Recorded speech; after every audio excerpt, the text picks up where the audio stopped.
So here we have the BMW 320i Sport Touring M Sport Automatic on a 70 plate. I'm going to start off by showing you inside the boot. We'll then hop in and run through some controls after that.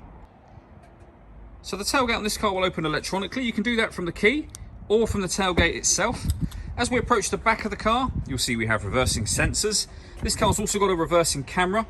Loads of boot space as well, along with those 3 individually folding rear seats, should you wish to increase this space even further. Okay, so now that we're inside the car, we're going to start with the dials. On the extreme left-hand side, first of all, we have the fuel gauge. We then have the speedometer, as well as a digital readout for the speedometer in that section as well. Over on the right-hand side, we've got the Rev Counter, and also the total miles for the car, which are 3,840. In the centre, you can see that the satellite navigation display is currently showing up on there.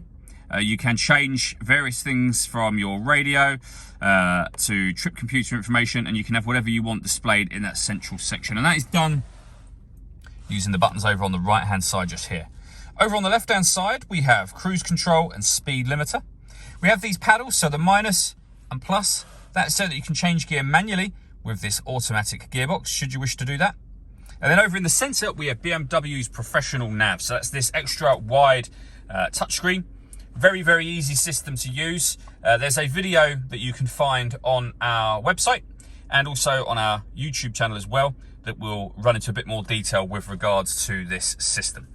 Ultimately though, we're on the home screen just there. You can make all kinds of movement using the Idrive system, which is this dial essentially, and also the buttons that surround it.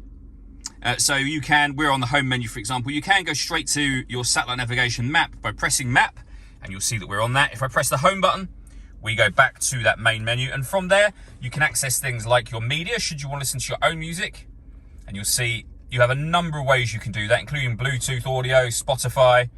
You've got your radio in that section as well.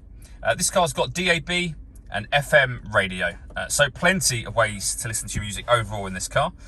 With regards to the reversing camera that I mentioned, we pop the car into reverse. You'll see there full color camera with guidelines that show you what direction the car is headed in relation to the image being shown on the screen. Working our way down, we've got the dual zone climate control for the car. So you can adjust the passenger temperature up and down from here. You can increase and decrease the fan speed. When you're happy with those settings, you can turn the air conditioning on and off. You can also, so it's on at the moment, you can also press auto. What the car will do then is take over control of the direction of the air and the fan speed to maintain the temperatures that you've asked for. Press auto again to turn that off should you wish to. We have a heated driver's seat with 3 different heat settings, and then the same over on the passenger side as well. Beneath that, we have the volume for the stereo, certain radio presets, you can skip tracks and what have you from down here as well. We have this storage section, which opens up to reveal a couple of cup holders, a 12-volt charging socket here, and USB input. You can close that back over.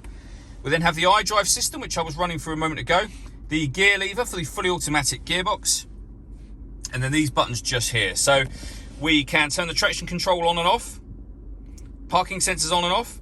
This one turns off the stop and start. This car is designed to cut out when it's stationary in traffic to save you fuel. That system is now off. This one will start and stop the engine. You can then put the car into Sport, Comfort or Eco Pro mode, which will change the driving setup of the car. All that leaves me to say is thank you for taking the time to watch this video. If you'd like to come see the car in person and have a test drive, please feel free to call any of our MJA sites. We'd love to hear from you soon.